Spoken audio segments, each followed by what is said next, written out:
10 urban cities likely to crash in 2026. 2026 could be one of the most pivotal years in U.S. housing history.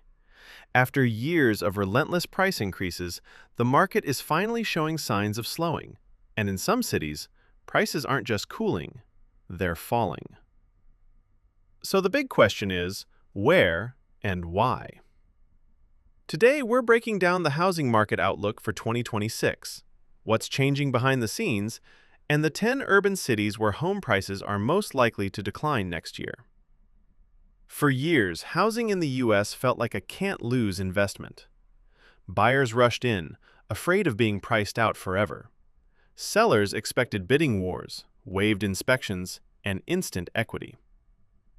But now, with higher mortgage rates, rising inventory, and shifting demand, that narrative is starting to change. According to recent housing forecasts, several major metro areas may actually see prices fall in 2026, driven by affordability issues, new supply, and a return to a more normal market. Before we jump into the 10 cities, let's talk about what's actually causing this shift. 1. Mortgage rates remain elevated. Mortgage rates have stayed well above historical norms, dramatically increasing monthly payments and pricing many buyers out of the market. That alone has weakened demand. 2. Inventory is rising. More homes are being listed than in the past few years, especially in suburban and secondary markets. And when supply increases faster than demand, prices tend to fall. 3. Pandemic boom is fading. Many Sunbelt and Western cities saw explosive growth during the pandemic. Now, some of that demand is disappearing as migration slows and affordability becomes a major concern. This doesn't mean a nationwide crash, but it does point to a regional cooling and market rebalancing. San Francisco, Oakland, Hayward, California, approximately 2.5%. The Bay Area continues to struggle with extreme affordability issues.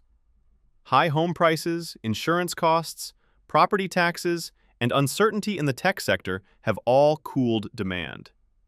Even luxury homes are sitting longer than usual. 9.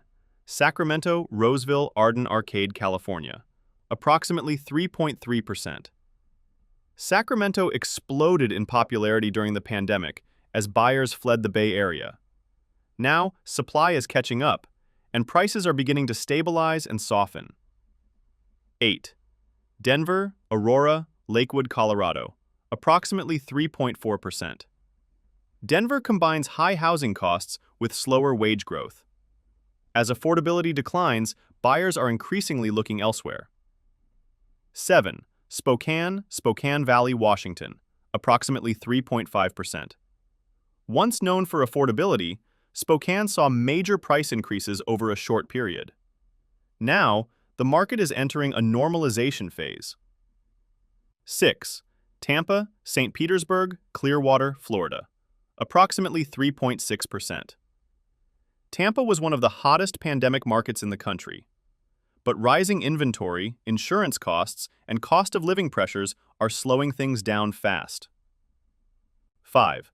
Deltona, Daytona Beach, Ormond Beach, Florida, approximately 3.6%. Florida's coastal markets are cooling as relocation trends soften. Seasonal and investor demand is no longer what it was just a few years ago. 4. Raleigh, North Carolina, approximately 3.7%. Raleigh benefited from rapid growth tied to tech, education, and migration. But after years of expansion, the market may be stabilizing. 3. Stockton, Lodi, California, approximately 4.1%. Stockton boomed as buyers searched for affordability outside major California metros. Now that growth is slowing as demand cools. 2.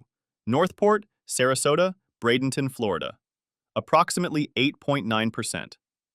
This region is projected to see one of the larger price declines, a sharp contrast from the explosive growth seen during the pandemic years. 1. Cape Coral, Fort Myers, Florida, approximately 10.2%. Cape Coral is forecasted to experience the largest price decline of any major U.S. metro, over 10%. That's a massive swing for a market that was once red hot. Now, let's be clear. This is not 2008. Most experts are forecasting moderate price corrections, not catastrophic collapses. In many cases, this is simply the market returning to a healthier balance. More homes on the market and longer listing times give buyers leverage, something we haven't seen in years.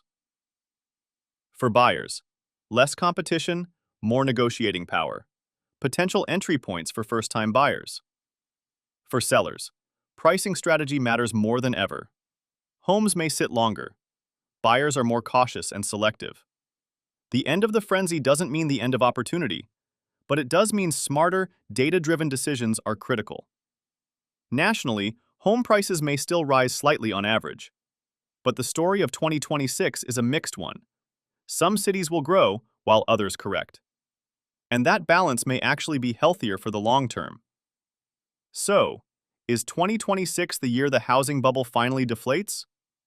That depends entirely on where you live. But one thing is clear.